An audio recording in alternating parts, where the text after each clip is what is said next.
বেশ কয়েক বছর আগে আমি ভয়ঙ্কর অভিজ্ঞতার সম্মুখীন হয়েছিলাম।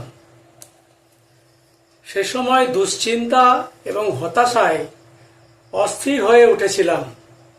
আমার একটি কোম্পানি ছিল, সেই কোম্পানির সঙ্গে আমার দুশ্চিন্তাগুলোর কোনো সম্বন্ধ ছিল না।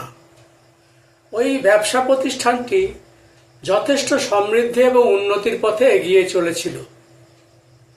1929 সালের মন্দার বাজারে আমি ব্যক্তিগতভাবে কতকগুলো নির্বোধের মতো প্রতিশ্রুতি দিয়ে ফেলেছিলাম।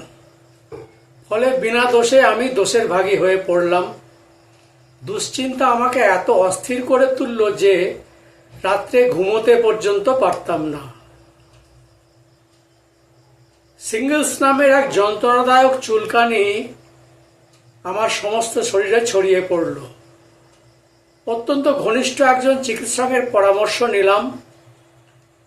তিনি আমাকে দুরারোগ্য ব্যাধিতে আক্রান্ত হয়েছে বলে সতর্ক করে দিয়ে বিছানায় শুয়ে থাকতে উপদেশ দিলেন এবং কঠিন চিকিৎসার ব্যবস্থাপত্র দিলেন।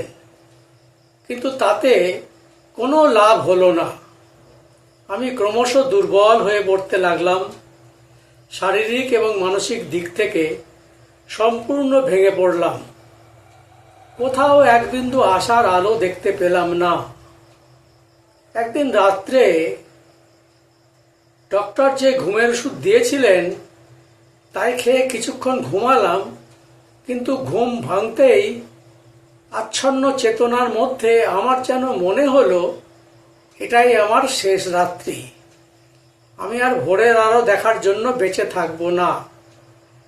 বিছানা থেকে উঠে স্ত্রী আর ছেলেকে শেষবারের মতো চিঠি লিখে তাদের কাছে চিরবিদায় নিলাম। তারপর কখন যেন একসময় ঘুমিয়ে পড়েছিলাম।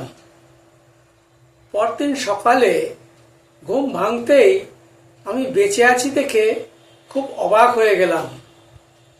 কাছের একটি গির্জা থেকে প্রার্থনা সঙ্গীতের সুর ভেসে আসছিল।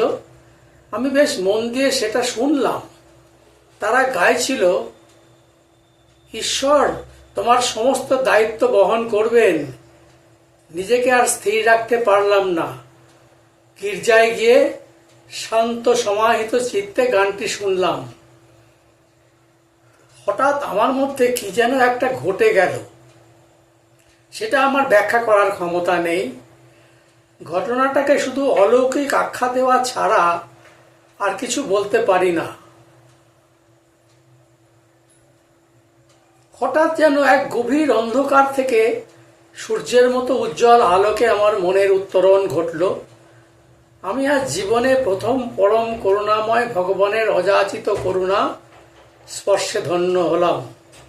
সমস্ত সত্তা দিয়ে উপলব্ধি করলাম তার অনন্ত শক্তির একটি ক্ষুদ্রতম কণিকা। সেদিন আমি বুঝলাম আমার সমস্ত সমস্যার জন্য আমি নিজেই দায়ী। আমি জানলাম ভগবান তার সাহায্যের হাত সর্বদা আমার দিকে বাড়িয়ে রেখেছেন। প্রতিটি মুহূর্ত আমার পাশে থেকে আমার ভালো মন্দ সুখ দুঃখ সবকিছুই নিয়ন্ত্রিত করে চলেছেন। সেদিন থেকে আজ পর্যন্ত সমস্ত দুশ্চিন্তা থেকে আমি মুক্ত হয়ে আছি।